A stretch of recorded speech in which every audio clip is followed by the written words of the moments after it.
찬양하는 사람이 감사로 찬양을 드리지 않으면 하나님 앞에 저주가 된다고 말할 수 있을까요? 있었을까요?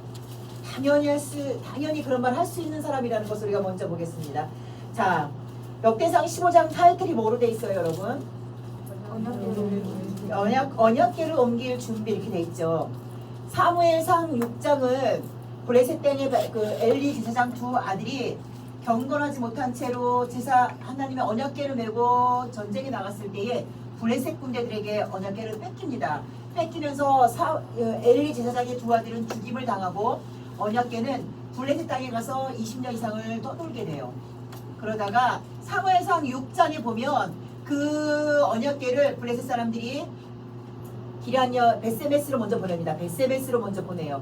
근데 베세메스 사람들이 두려워하는 거예요. 왜? 이게 뭘까 하다가 언약궤를 이게 살짝 들여다봤는데 그 베세메스 사람들이 몇몇 명이 죽어버려요. 하나님의 저주를 받고 죽어버려요. 그래서 두려워서 그들이 어디로 보내냐면 기럇여아림이라는 곳에 기럇여아림에 보내버립니다. 그래서 기럇여아림에서 20년을 하나님의 언약궤가 머무르는 장이 사무엘상 6장 7장이에요. 그리고 사무엘하 6장은 제가 장수를 말하는 것은 연결하시라고 다음에 성경을 보실 때 연결해서 보시라고 말씀을 드리는 거예요. 사무엘하 6장에는 무슨 장이 있냐면 다윗이 왕이 돼서 가장 먼저 한 일이 뭐냐면 언약궤를 옮겨오는 일이에요. 그 언약궤를 옮겨오는데 기럇여아림이라는 곳에 아비나답의 집에서 20년을 언약궤가 머물러 있어요. 근데 아비나답이 언약궤를 수레에다 싣고 와요. 수레에다 싣고 오는데 어디쯤 오다 보니까 수레가 놀라서 펄쩍 뛰니까 아비나답의 둘째 아들 우사가 언약궤를 손으로 탁 만집니다. 그 자리에서 벼락 맞은 것처럼 죽어버려요. 그래서 다윗이 언약궤 오는 것을 두려워해서 그 언약궤를 어디로 옮기느냐? 오벳에돔의 집으로 옮깁니다.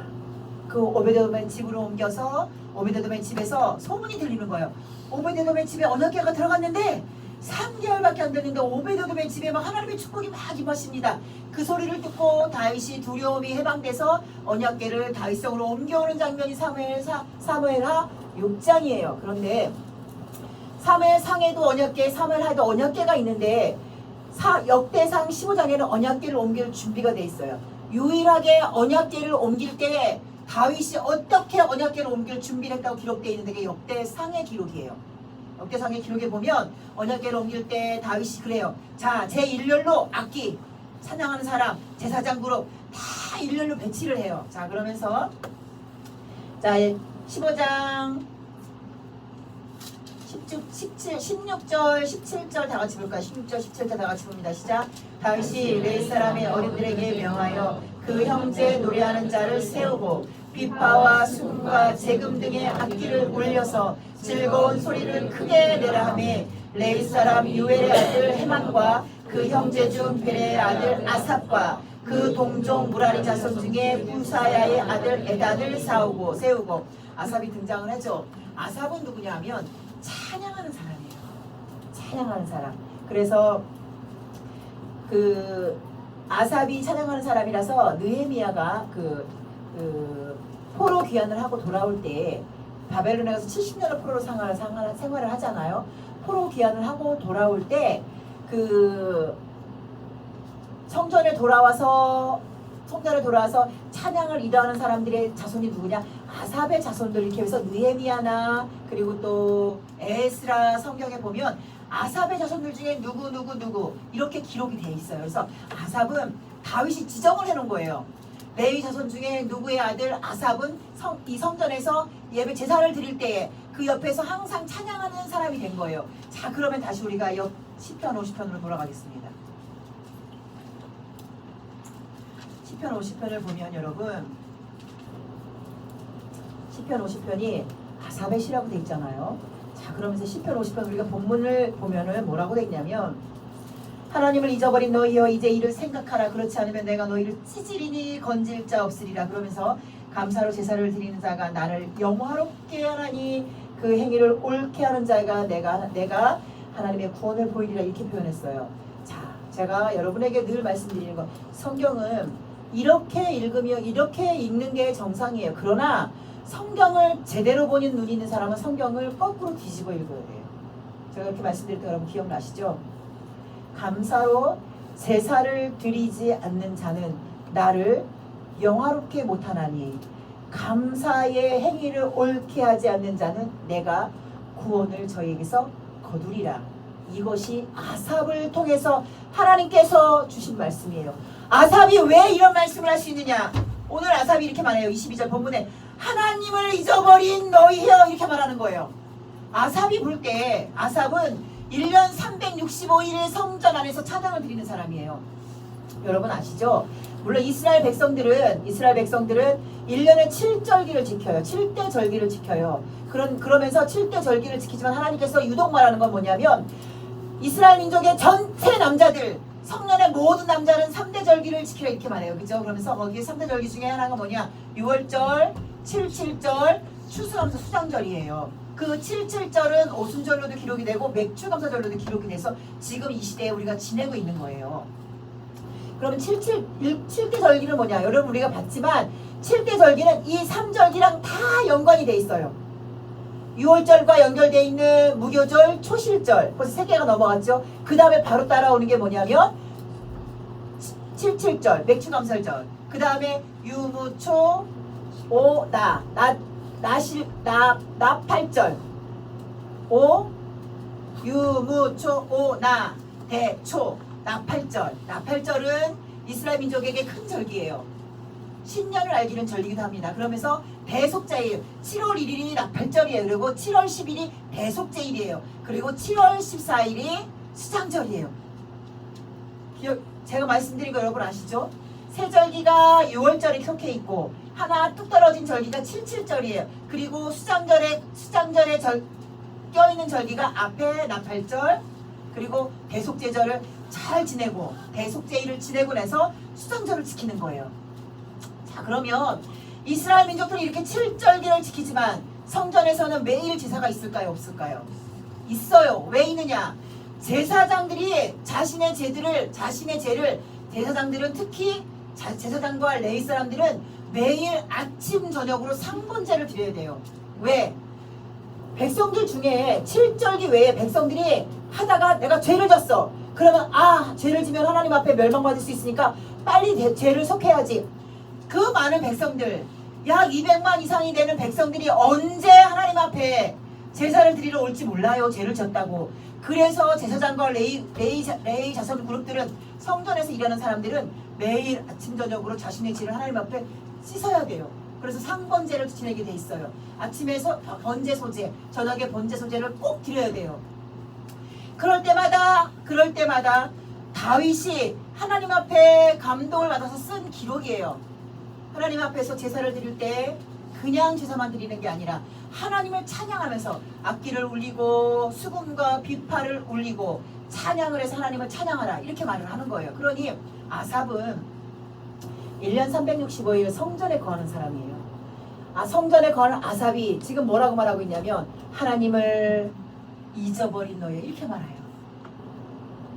1년 365일 제사 드리는 성전에서 제사 드리는 사람을 본 아삽이 하는 말이 뭐냐? 너희들 하나님을 잊어버렸구나. 너희들 하나님을 잊어버렸구나. 빨리 하나님을 생각하라. 그렇지 않으면 하나님께서 너희를 찢어버리실 것이다. 이렇게 말하는 거예요. 그러면서 말하는 거예요. 하나님을 잊어버렸다고 표현하는 거예요. 아삽은 이스라엘 백성들이 하나님 앞에 제사를 드리지만 하나님을 잊어버린 채 형식에 갇힌 제사를 드린다고 말을 하면서 23절에 감사로 제사를 드려라. 결국은 하나님을 잊어버렸구나라고 말할 때 뭐가 빠졌다는 거예요? 감사가 빠졌다는 거예요. 감사가. 말라기서로 한번 가볼까요? 여러분? 말라기서로 한번 가보겠습니다.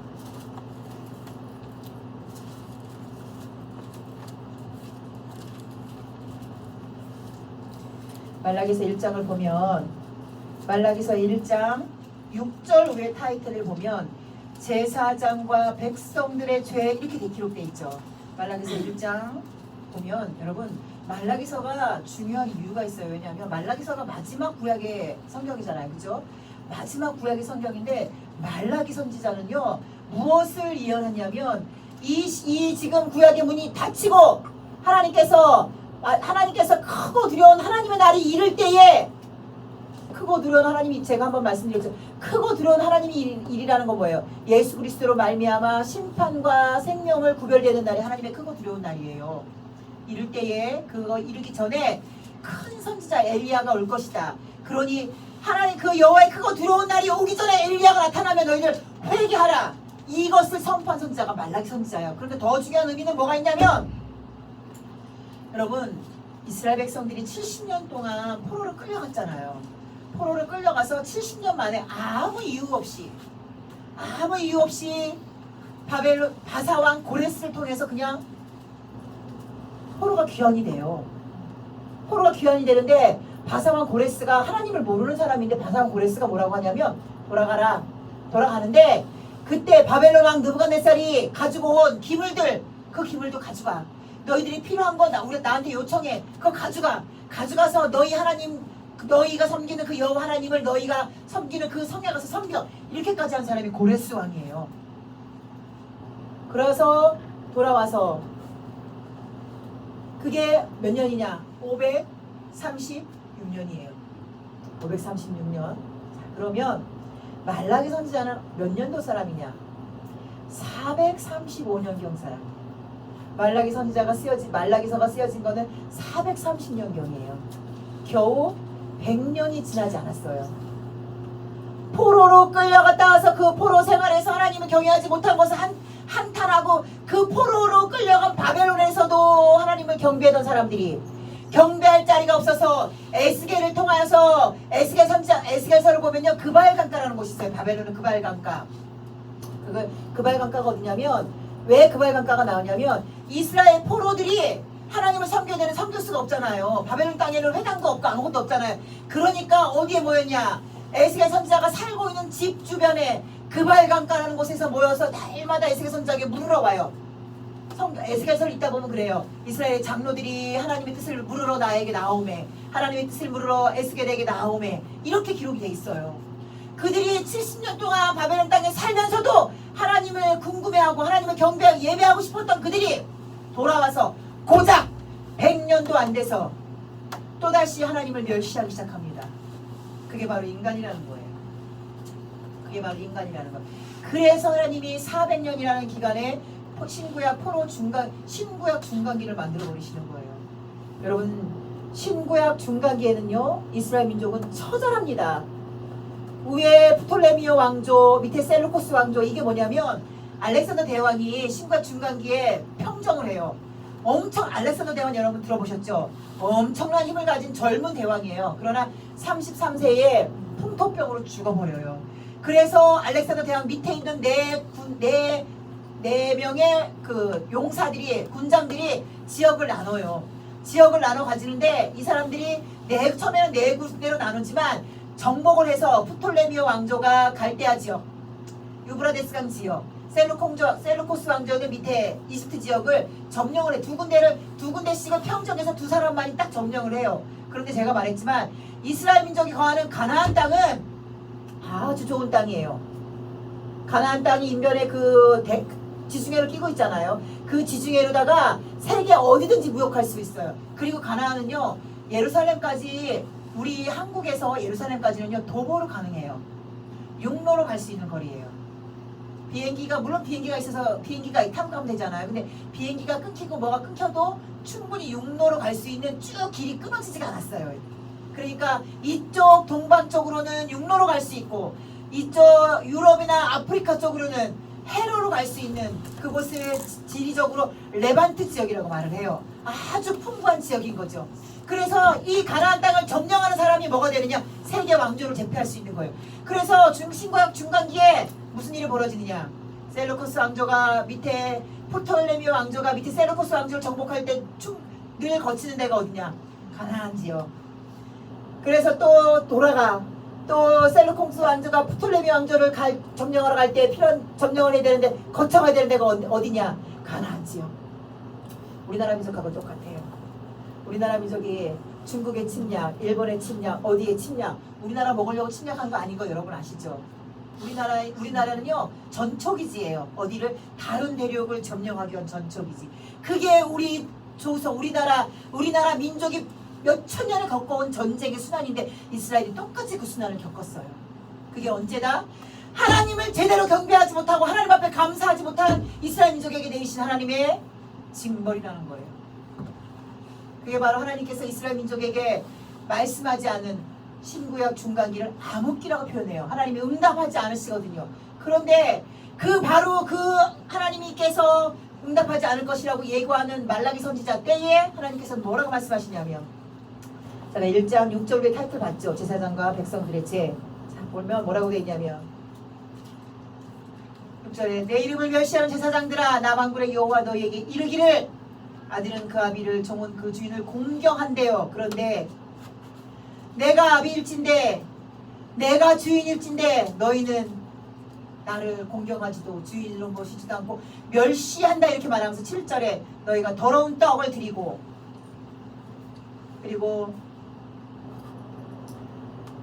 14절에 보니까 더러운 떡을 드리고 14절에 보니까 뭐라고 되어 있냐면 때 가운데 수컷이 있거늘, 하나님께서 이렇게 말씀하시는 거예요.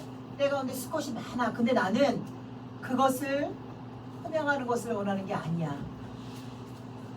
때 가운데 수컷이 있거늘 그 소원하는 일에 흠 있는 것으로 사기하여 내게 드리는 자는 저주를 받으리니 나는 금 임금이요 내 이름은 열방인 중에 두려운 것이 됨이니라, 만군의 여호와의 말입니다. 이렇게 말을 하시는데, 위에 보시면 우리가 중간에 이제 제가 쭉 읽지 않았어요. 시간상 제가 읽지 않았어요. 여러분, 제가 말라기서 1장 6절 밑으로 보세요 말하는 건 집에 가서 읽으셔야 돼요. 하나님께서 이렇게 말씀하시는 거예요. 너희가 나를, 제사장뿐만 아니라 백성들도 나를 공경하지 않아. 더러운 땅, 더러운 떡을 내 전에다가 항상 올리고 그 흠 있는 수컷의 피를 계속해서 내 단에 뿌리는 거예요, 너희들은.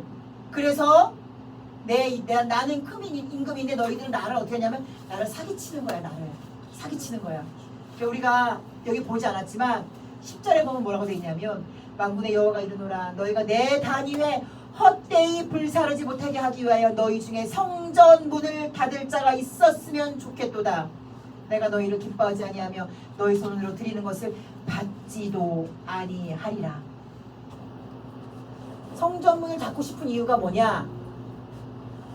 이스라엘 백성들이 하나님을 하나님이라고 부르면서 매일 와서 제사를 드리는데 하나님 받을 수 없는 더러운 떡을 자꾸 성전에다 올리는 거예요. 하나님 받을 수도 없는 흠 있는 소나 양이나 염소를 계속해서 단에 올리는 거예요. 하나님 받을 수가 없거든요. 그러니 하나님께서 말씀하시는 거예요. 누가 내 성전문을 닫아서 저들이 나에게 제사하지 못하게 해줬으면 좋겠다, 이런 말씀을 드리는 거예요. 자, 그러면서 2절, 우리 2장 2절 다 같이 볼까요? 2장 2절 다 같이 봅니다. 시작. 만군의 여호와가 이르노라, 너희가 만일 듣지 아니하며 마음에 두지 아니하여 내 이름을 영어롭게 하지 아니하면 내가 너희에게 저주를 내려 너희의 복을 저주하리라. 내가 이미 저주하였나니 이는 너희가 그것을 마음에 두지 아니하였음이니라. 여러분, 하나님의 말씀이 우리 마음속에 오지 않는 걸 하나님께서 뭐라고 말씀하시냐면, 하나님께서 우리를 저주하셔서 듣지 못. 그러니까 이사야 선지자를 통해서 미리 말씀하셨어요. 보아도 보지 못하느냐, 들어도 듣지 못하느냐, 그것은 내가 저를 저주하여 회개치 못하게 해서 죽음에 내어 버리기 위함이니라. 오늘 말라기 선지자를 통해서 또 한 번 말씀하시는 거예요. 내가 저희에게 저주를 내려 너희의 복을 저주하나니 내가 이미 저주하였노니 이는 너희가 그것을 어떻게 마음에 두지 아니하였습니다.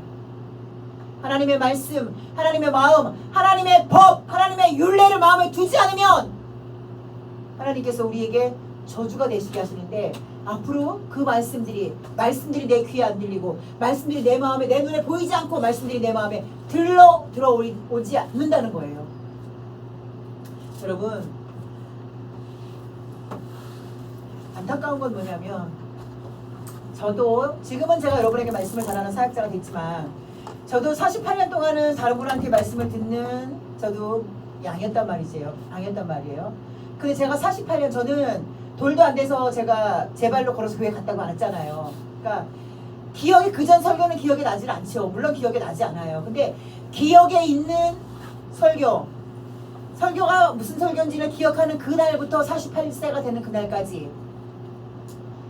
말라기 선지자 이 설교를 들어본 적이 없습니다. 한국교회 재단에서 이 설교가 선포되는 걸 들어보지 못했습니다. 물론 왜 못 들어봤냐면 저는 교회를 옮겨본 적이 별로 없거든요. 이사하면서 한 번 이렇게 저는 평생 교회를 3번밖에 안 옮겨봤어요. 3번은 아니겠다. 뒤에 하나님께서 막 돌리시는 바람에 3군데 옮겼잖아요. 그것까지 치면 5군데예요. 그러니까 그 돌리기 전에 딱 2군데밖에 교회를 안 다녔어요. 저는. 그러니까 많은 목사님을 안 만나서 그랬을 수도 있겠지만 왜 교파도 틀린 목사님들을 만났는데 그 5명의 목사님 중에서 한 번도 못 들어봤어요. 오직 한국교회에서 선포되어질 말라기서를 통해서 선포되어질 말씀 무엇이냐? 온전한 11조를 드려라. 이 말씀만 선포가 됐어요. 자, 그러면 한국재단에서 선포되어진 온전한 11조를 드려라랑 제가 여러분하고 말씀을 드리겠습니다. 자, 이스라엘 민족들이 하나님 앞에 11조 안 드렸을까요? 철저하게 드렸어요. 그 철저는 형식상 철저하게. 왜? 번제와 소제도 이렇게 잘 드렸는데요. 하나님 받기 싫어할 정도로 잘 드렸는데요. 예레미야 선지자가 예루살렘 성전문에서 들어가지 마라. 여기 하나님의 성전이 아니다. 하나님이 성전에 들어오는 거 싫어한다. 하나님이 이게 성전이 아니라고 했음에도 불구하고 예레미야 선지자를 뺨을 때리고 돌을 던져서 그에게 수치를 던지면서도 그 성전에 주구장창 들어가기를 애쓰던 이스라엘 민족들이 11절을 안 드렸겠어요? 드렸습니다. 근데 하나님은 거기에서 뭐라고 하시냐면 온전하니 아니라고 말씀하시는 거예요. 온전하니. 제가 그래서 여러분 그 온전하니 뭘까 도대체? 분명히 잘 드렸는데 이스라엘 민족들에게는 그게 있어요. 11절을 드릴 때 이렇게 이제 그 소나 양이나 이런 게 지나가는 양문 있잖아요. 베데스다가 그 성전의 양문 옆에 있잖아요. 그 양이 뭐냐면 그 제사 드리는 소나 양이나 짐승들이 들어간 문이에요. 그것처럼 이스라엘 민족들이 그 짐승의 11조를 드릴 때 어떻게 되냐면 이렇게 우리가 이렇게 뭐하지 이거? 이렇게 림보라고 하나요? 림보? 이렇게 하는 거 있잖아요. 그것처럼 대가 있어요. 그 밑으로 10마리, 흠이 없는 것 중에 10마리 중에 하나씩을 지나가게. 그럼 10마리 중에 한 번째는 11조. 또 흠 없는 것들 중에 10번 쭉 지나가게 해요. 수를 세하려는 거예요. 그만큼 철저하게 드리는 거예요. 10번째 거는 하나님 거. 흠 없는 것들 중에. 그게 하나님의 방법이거든요. 근데 이제 이스라엘 민족들이 왜 흠 있는 거 하나님께서 왜 흠 있다고 하시냐면 그거 저거 안 가리고 그냥 무조건 다 통과하면서 10번째 거 하나님 거, 10번째 거 하나님 거 이렇게 돼버린 거예요. 그래서 흠이 있는지 없는지 이들은 생각하지 않는 거예요. 그러니까 거기서 하나님께서 뭐라고 하시냐면 온전함이 빠졌다. 그 온전함에서 무엇이 빠졌느냐? 마음이 빠졌다는 거예요. 하나님께서 지켜주셨으니까 흠 있는 건 빼고 내가 하나님 앞에 제일 좋은 것으로 해야지. 이렇게 돼요. 근데 그게 빠진 게 바로 온전한 11조가 드려지지 않은 거예요. 여러분 하나님 앞에 우리가 지금 감사주를 드리고 있단 말이에요. 이스라엘 민족들에게 하나님께서 왜 아삽을 통해서 너희가 하나님을 잊었구나. 제사 드리러 오는 수 없는 이스라엘 민족들을 보면서 그건 제사장들의 죄만이 아니라는 거예요. 말라기 선지자를 통해서 하나님께서는 제사장들뿐만이 아니라 백성들까지도 나를 모독하는구나. 백성들까지도 나를 모욕하는구나. 이렇게 말씀하고 계시는 거예요. 하나님 앞에 올리는 제물이 더럽고 오염됐고 온전하니 빠진 물질로 하나님 앞에 드리는구나. 그러니까 하나님이 오죽 답답하시면 성경 어디에도 기록되어 있지 않아요. 그죠? 온전한 11조 드려봐. 나를 한번 시험해봐. 하나님 이스라엘 민족에게 이렇게까지 얘기하시는 거예요. 나를 한번 시험해봐. 내가 너를 어떻게 도와주나. 그런데 여러분 요즘 시대에는요 교회들마다 11조 강조하지 않아요. 감사헌금도 강조하지 않아요. 물론 기성의 목사님들 60대 이상 되시는 목사님들은 해요. 60대 이상 60대 이상도 좀 아니에요. 70대 가까우신 분들은 예물을 강조를 해요. 왜? 그래 강조를 해서 하나님 앞에 가르치는 게 이 백성들을 잘 가르친다는 걸 알아요. 물론 그게 변질이 돼서 이제는 교회를 유지하는 방법으로 사용되기도 해요. 안타깝게도. 그러나 여러분 한국교회에서 왜 헌금을 강조하지 않느냐. 젊은 사람들이 헌금을 딱 강조하면 이 교회 목사 돈밖에 모르네 이 생각을 해서 교회를 나오지 않는데요. 그 마음은 하나님께서 그들 속에 하나님을 하나님으로 여기는 마음이 없기 때문에 저주의 마음을 주셔서 그 소리가 정말 말씀에 쓰여있는 말씀인데도 불구하고 못 듣게 하시는 거예요. 여러분, 감사, 뭘로 감사 표시하시겠어요, 여러분? 여러분, 감사 표시 뭘로 하세요? 어버이날, 어버이날에서 부모님께 감사할 때 뭘로 감사 표시하세요? 용돈. 아니면 용돈이 아닌데도 뭘 사시잖아요. 뭘 살 때 돈 안 들어가요? 돈 들어가요. 왜? 감사 표시를 해야 되잖아요. 근데 왜 하나님 앞에 감사하는데 물질 얘기하면 안 돼요? 여러분 왜 하나님 앞에 감사하시는데 여러분 어버이날 하나님 앞에 어버이날 부모님들 앞에 감사하는 것보다 왜 하나님을 더 멸시하세요? 왜 하나님을 더 부족하게 느끼게 하세요? 근데 여러분이 하나님의 자식이라고 하나님의 자녀라고 말할 수 있어요? 저는 과감하게 얘기합니다. 여러분이 하나님을 아버지라고 여기시면 최소한 누구만큼? 부모님만큼.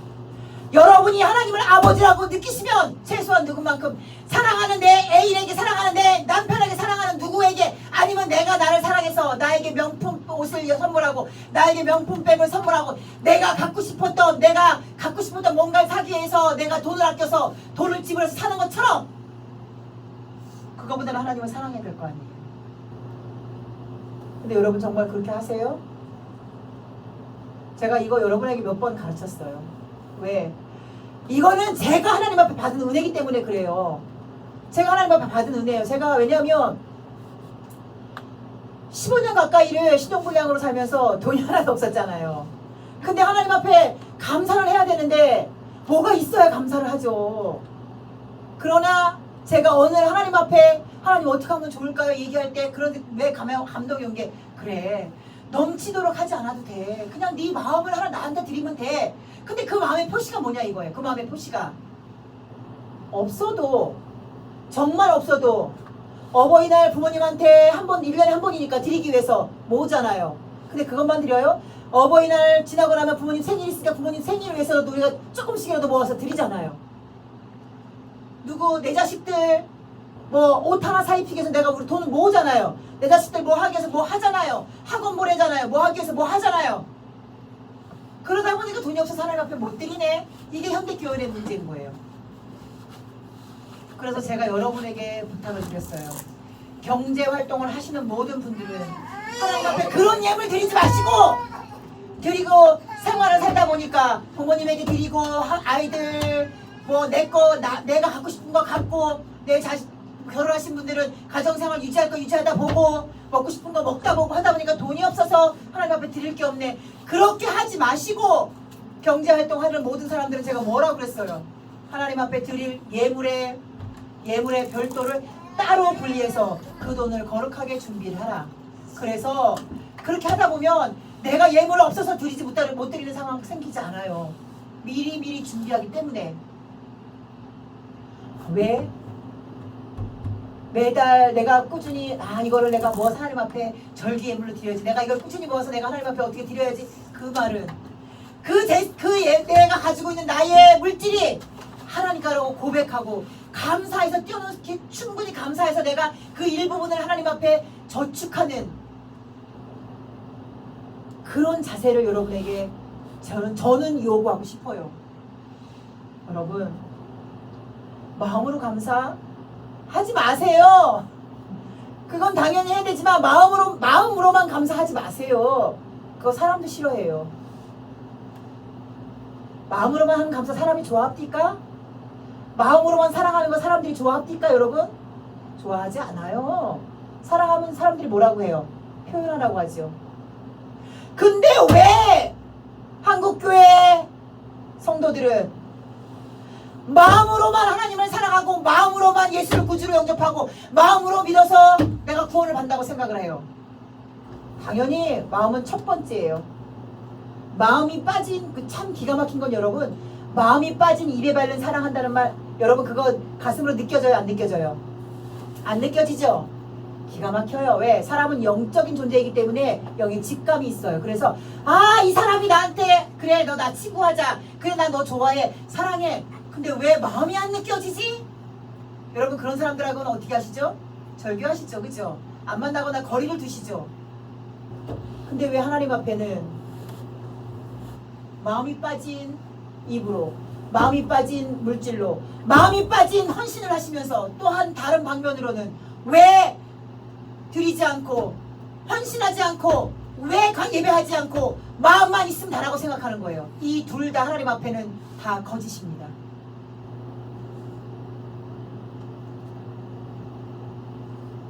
여러분 다시 한번 부탁드립니다. 성경에 누누이 하나님께서 기록해 놓으신 것은 무엇이냐? 미가서 7장에도 하나님께서 이렇게 말씀하셨어요. 6장? 7장 또 헷갈리네. 내가 천천의 만만의 수양의 기름을 기뻐하겠느냐? 그걸 기뻐한다는 게 아니에요. 마음을 찢고 여호와께로 돌아오는 것을 하나님께서 기뻐하신다는 거예요. 그러나 천천의 만만의 수양을 드려야 되는 이유 중에 하나는 무엇이냐? 하나님께서 지금까지 우리를 지키셨습니다. 하나님께서 우리 삶의 주인이십니다. 하나님께서 도우셨기 때문에 우리가 여기까지 왔습니다. 여러분, 지금도 세상은 코로나 때문에 사람들이 두려워 떨고 있어요. 지금 한국 교회는 있잖아요. 지금 이제 교회들이 마스크 쓰지 않고 이게 거리를 유지하지 않잖아요. 그러면 거기서 코로나 환자가 나오든 안 나오든 뭐가 되냐면 고발당해요. 지금 벌써 그게 시작이 됐어요. 그래서 이제 아직 고위험군으로 지정은 안 됐지만 일단 거리두기 2단계잖아요. 지금 3단계가 아니라 2단계잖아요. 그 2단계 뭐냐? 2단계니까 뭐예요? 거리 지켜라. 마스크 써라. 이게 2단계 수준인 거예요. 그래서 그거 안 하고 불시에 왔을 때, 물론 그거예요. 불시에 왔을 때 그게 딱 보이잖아. 그럼 고발당해요. 이게 이제 한국교회에 이제 벌어진 일이에요.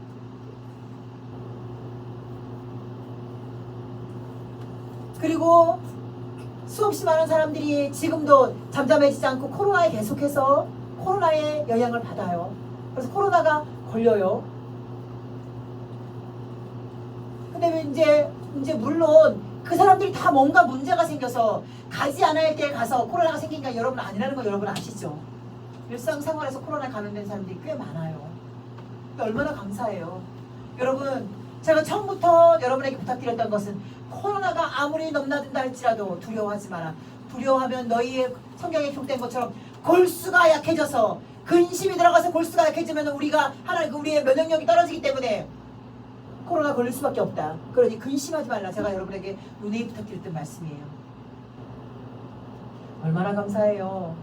얼마나 감사해요.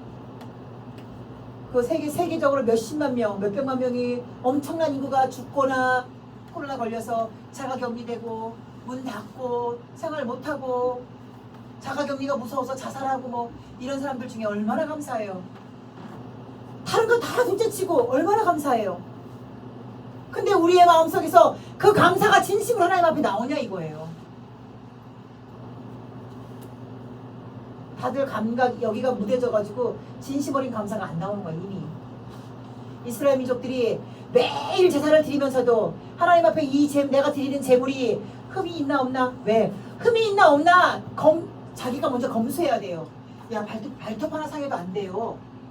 원래 하나님 앞에 드릴 때는 발톱 하나 상해도 안 되고 털이 이렇게 이거 뭐라 그러죠? 이거 동전만큼 탈모되는 그것만 있어도 안 되는 거예요. 그러니 검수하고 또 검수해서 드려야 되는데 그냥 눈에 집히는 대로. 사실 눈에 집히는 대로도 아니에요. 제가 볼 때는 하나님이 그들에게 이렇게까지 얘기하실 때는 눈에 띄는데 제일 먼저 뭐가 눈에 띄겠어요? 야 저런 가져가자 이번에는.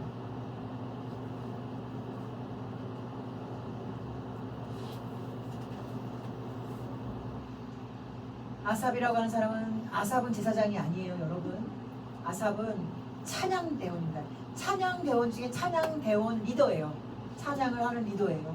그 찬양하는 리더가 이렇게 얼마나 아삽이 그것을 보면서 가슴 절절히 하나님 안타까운 마음을 했으면 하나님의 아삽을 통해서 이렇게 하나님의 마음을 전할 수 있게 시를 쓰게 만들었겠어요.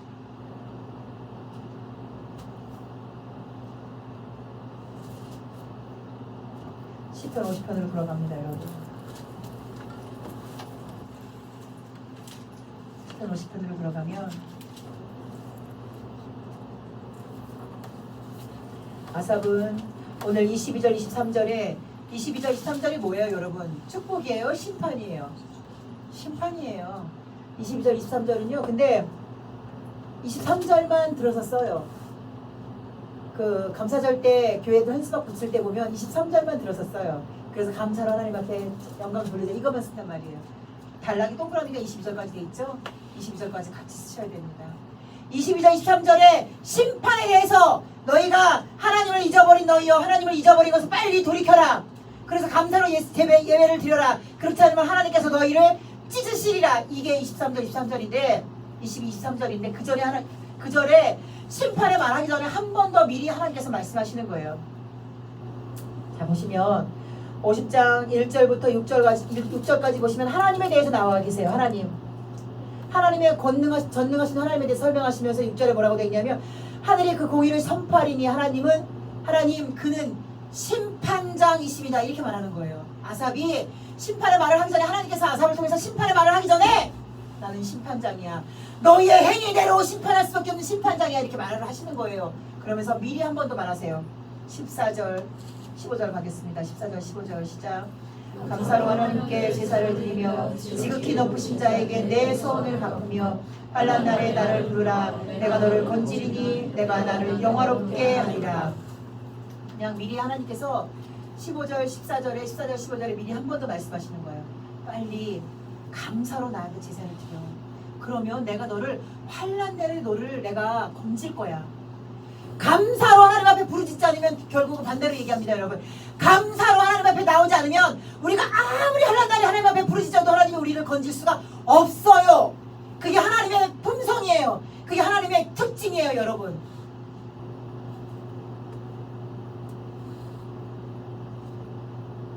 그러면서 그게 안 되니까 하나님께서 22절 23절 다시 말씀하시는 거예요. 여러분 지금은 감사라는 것 자체가 이 젊은 아이들에게는 감사를 어떻게 해야 될지 사실 잘 모르는 것 같아요. 어떨 때 보면 그 감각이 없는 것 같아요. 그래서 그냥 뭘 해도 그냥 당연한 거. 그러니까 부모님들이 나에게 내가 원하는 걸 사주지 않으면 부모님한테 우리 부모가 나를 싫어하는 거야, 뭐 미워하는 거야, 우리 부모는 뭐 이런 부모가 다 있어 이렇게 말할 수가 있는 거예요. 사주든 사주지 않든 나의 생활을 책임지고 나를 양육해서 내가 이 땅에서 편하게 살아가게 할 수 있다는 거 그것만으로도 감사의 제목이 된다는 걸 몰라요. 요즘 시대 아이들이. 근데 그게 어디까지 연결이 되냐? 그게 신앙까지 연결이 되는 거예요. 신앙까지. 그래서 제가 지난번에도 말씀드렸지만 신앙 안에서 하나님을 잘 섬기고 신앙 안에서 감사하고 신앙생활에서 뭔가를 잘해서 그게 세상에 나가면 정말 좋아요. 그러나 이미 그거는 바라기가 어려운 시대가 됐어요. 그럼 우리가 어떻게 되느냐? 삶에서라도 잘 훈련하고 삶에서라도 우리가 언어로 순환하고 감사하고 삶에서라도 누군가를 사랑해서 그것이 연결이 신앙 안으로까지 되면 그러면 하나님 앞에 낙제점은 받지 않을 거예요. 낙제점은. 여러분 우리가 삶 속에서 하나님을 감사해야 되는 거 어떻게 감사해야 되는가? 신명기 16장은 3대 절기에 관한 절기예요. 신명기 16장은 3대 절기에서 아비보를 지켜라. 아비보리 6월절이에요. 아비보를 6월절 그 아비보를 지켜라. 그 다음에 77절을 지켜라. 그 다음에 수장절을 지켜라. 세 절기에 관해서만 나오는 거예요. 그런데 제가 아까도 말씀드렸지만 6월절은 6월절 지나고 무교절까지 일주일간을 지날 때 그 안에 초실절이 끼어 있어요. 초실절이. 그 중간 안에 주일이 초실절이에요. 안식일이 초실절이에요. 초실절을 지내니까 결국은 일주일을 지켜요. 여러분 6월절 지킬 때 무교절을 지킬 때 아침 저녁으로 백성들도 소를 잡고 양을 잡아야 돼요. 엄청난 양의 양이 들어가요. 엄청난 재물이 들어가야 돼요. 그런데 그리고 또 수장절도 일주일간을 지키는데 그때도 아침 저녁으로 드려야 돼요. 재물을 엄청난 양이 들어가요. 근데 초실절은 단 하루만 지켜요. 근데 신명기 16장에 하나님께서 초실절을 지킬 때 뭐라고 되어 있냐면 너희가 여호와 앞에 받은 복대로 그 받은 복대로 너희가 마음을 다하여 여호와 앞에 예물을 가지고 와라. 이게 초실절을 지키는 하나님의 방법이에요. 유월절 무교절과 수장절처럼 아침 저녁으로 양과 소와 염소와 뭐 비둘기와 다 드려라, 이게 아니에요.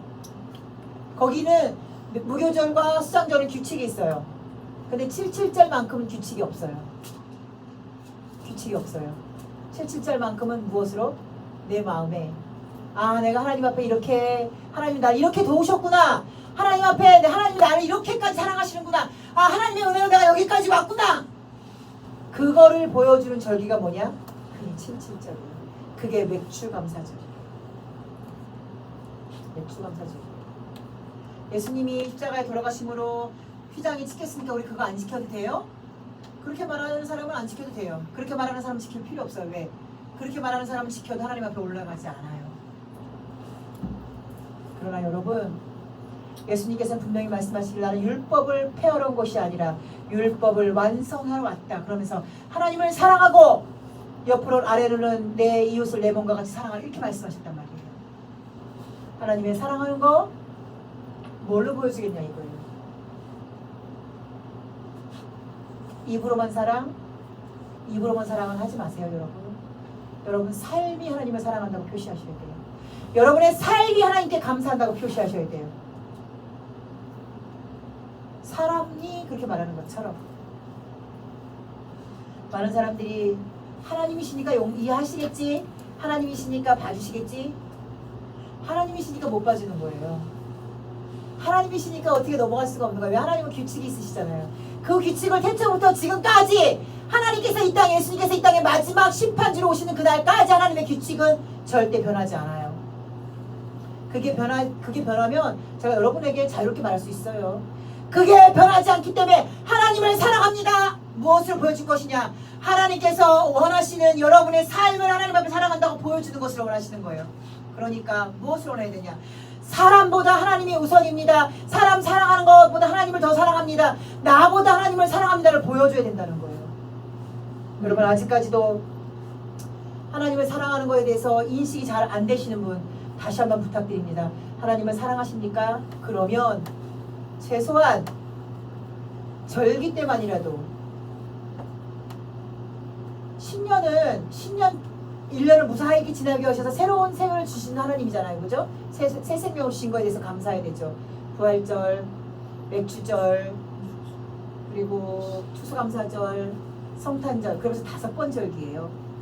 여러분 아시지만 우리가 세상을 살아도요, 어버이날, 부모님 생신, 또 무슨 뭐 부모님 뭐 결혼기념 생긴 사람들도 있고, 또 뭐 내 애인의 뭐 만난 지 뭐 100일, 300일, 1년 이거 생기는 사람 있죠. 그리고 가정을 이룬 사람은 자식들마다 생일 챙겨야죠. 이렇게 챙기잖아요.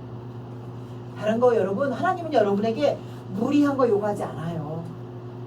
여러분이 자식을 생각해서 학원 보내고 옷 사 입히고 뭐 하는 것만큼, 여러분이 부모님을 생각해서 어버이날 생일 선물하고 생일날 선물하는 것만큼, 인간인데 그걸 뛰어넘을 수가 있겠어요, 여러분? 여러분, 우리는 인간이라 그거 뛰어넘기 어려워요. 뛰어넘으면 하나님 앞에 정말 칭찬받겠죠. 결국은 우리가 그걸 뛰어넘어야 해요. 그보다 하나님을 더 사랑해야 돼요. 그래서 내 물질은 한계가 있잖아요. 쓸 수 있는 게 한계가 있어요. 그럼 그렇게 하는 거예요. 아, 어버이날 생일에서 내가 이렇게 뭐 어버이날 이렇게 할 거니까, 아 내가 하나님 앞에 이렇게 해야 되니까 내 생활을 줄여야 되겠구나. 아 내가 그러면은 어버이날보다 하나님을 더 사랑해야 되니까 내가 어버이날 드리는 것보다 내가 조금 더 하나님 앞에 드려야겠구나. 제발 부탁입니다, 여러분. 제발 부탁입니다.